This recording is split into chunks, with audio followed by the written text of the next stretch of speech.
안녕하세요. 온유의 리봄 안소연 변호사입니다. 오늘은 협의이혼 시 재산분할 포기 약정을 한 경우를 살펴보겠는데요. 협의이혼할 때 등 떠밀려서 재산분할을 포기하기로 했어요. 그런 경우에는 전혀 재산분할을 받을 수 없는 건가요? 라는 질문들을 많이들 하세요. 이러한 질문에 대한 대답을 두 가지 사례를 들어서 해드리려고 합니다. 우선 협의이혼할 때 재산분할 청구를 하지 않는다, 재산분할을 포기한다 라는 내용의 각서나 합의서를 작성하시는 분들이 계시는데요.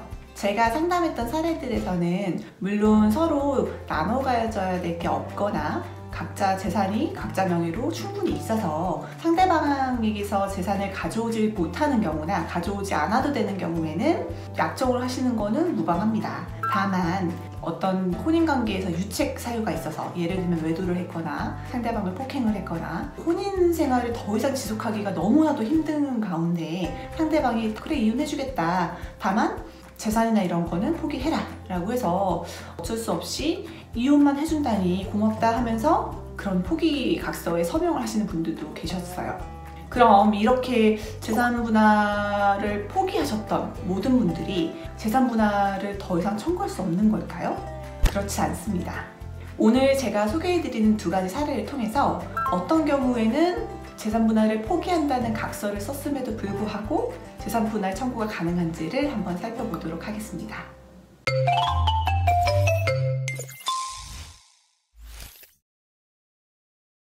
일단 대법원은 민법에서 정하고 있는 재산분할 청구권이라는 것은 사전 포기가 되지 않는 대상이라고 하고 있는데요. 제가 판례 문구를 한번 읽어드릴게요. 혼인 중에 부부 쌍방의 협력으로 이룩한 실질적인 공동재산을 청산 분배하는 것이 재산분할 제도의 목적으로 하는 것이고, 이혼으로 인한 재산분할 청구권은 이혼이 성립할 때의 그 법적 효과에서 비로소 발생하는 것일 뿐만 아니라 협의 또는 심판에 의하여 구체적 내용이 형성되기까지는 범위 및 내용이 불명확, 불확정하기 때문에 구체적으로 권리가 발생하였다고 할 수 없으므로 협의 또는 심판에 의하여 구체화되지 않은 재산분할 청구권을 혼인이 해소되기 전에 미리 포기하는 것은 그 성질상 허용되지 않는다. 이것이 대법원의 기본적인 입장입니다.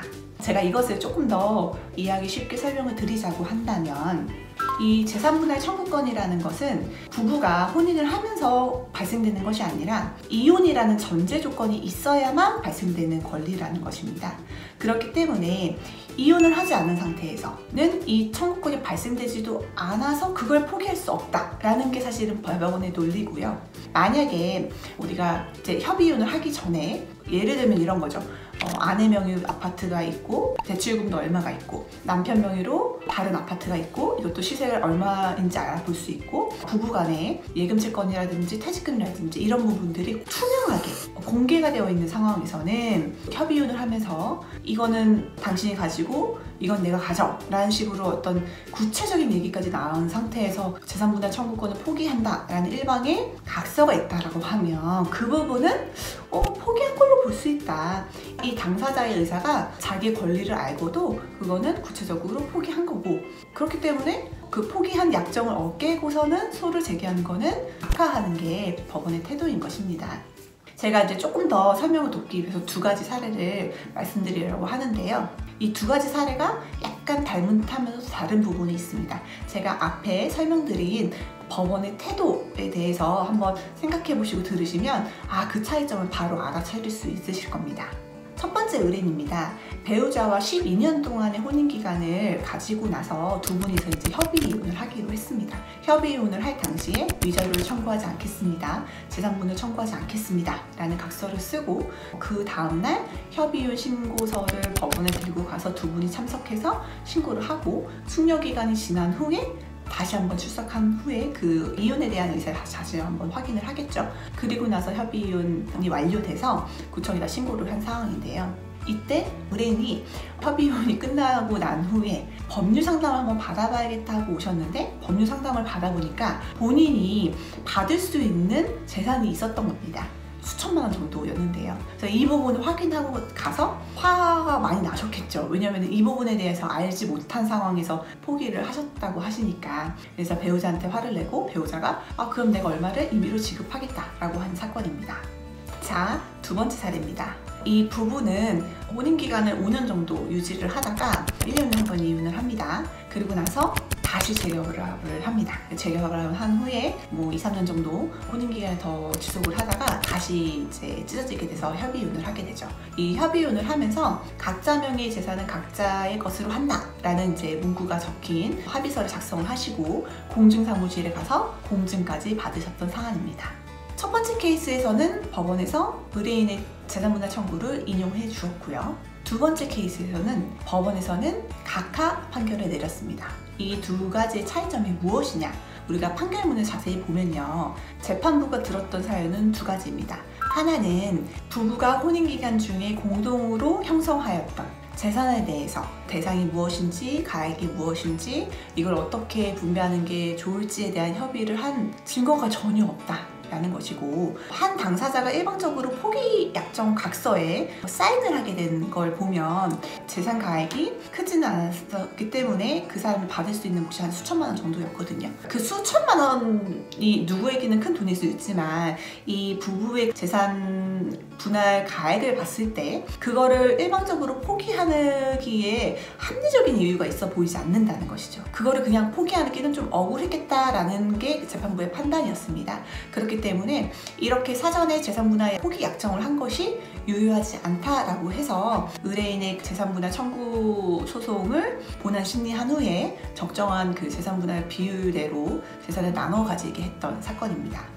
두 번째 재판부는 이와 반대로 얘기를 했겠죠. 당사자 간에 가지고 있는 재산이 무엇인지 정확히 알았던 걸로 보인다. 두 사람 간의 재산 가액에 대해서 진지하게 논의했던 게 보인다라고 인정을 했고요.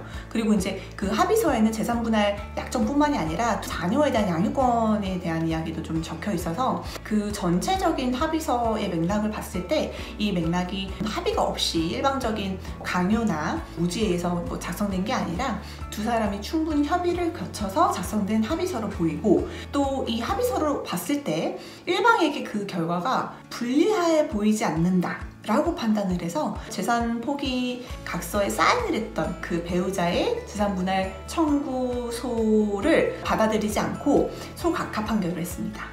다시 한번 말씀드리지만 이 두 사례에서 법원이 판단했던 기준은 명확한데요. 결국 협의 이혼 시에 재산분할 포기 약정을 했다. 그 사실만 가지고 그 포기 약정이 무효다라고 판단을 한 것이 아니라 그 포기 약정을 하는 과정에 있어서 과연 이 재산분할 청구권이 구체적으로 이렇게 형성되어 있는 상황에서 이 사람이 포기를 한 것인지를 본 거예요. 그 첫 번째, 과연 이 재산분할 대상에 대해서, 가액에 대해서, 기여도에 대해서 충분히 논의를 했는지. 두 번째, 과연 이 결과가 한 당사자에게 불합리하도록 만들어졌는지, 그걸 확인했다는 것이거든요.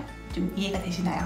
그래서 이 영상을 보시고 계시는 분들 중에 혹시 협의이혼 시에 내가 재산분할을 포기한 사정이 있어서 재산분할 청구를 하지 않았는데 지금 이 영상을 보고 나니까 내가 그때 재산분할 포기를 했던 거는 구체적인 가액을 의논을 하거나 재산분할 대상 어떻게 할지를 충분하게 이야기한 후에 내가 일방적으로 포기를 한 것이다 라는 그런 경우에 들어가지 않는다고 하면 협의이혼 후 2년 이내에는 언제든지 재산분할 청구해소가 제기할 수 있거든요. 따라서 한번 고민해 보시고 이런 사안에 들어맞는 것 같다 라는 생각이 드시면 주저없이 변호사의 상담을 받아보신 후에 재산분할 청구해소를 제기를 하셔서 본인의 권리를 찾으시는 것이 굉장히 중요합니다. 오늘 영상이 재산분할 때문에 많은 고민을 하셨던 분들에게 도움이 되셨으면 좋겠습니다. 오늘 영상 도움이 되셨다면 좋아요, 구독 부탁드리고요. 저는 다음에 또 재산분할에 관한 영상 들고 찾아뵙겠습니다. 감사합니다.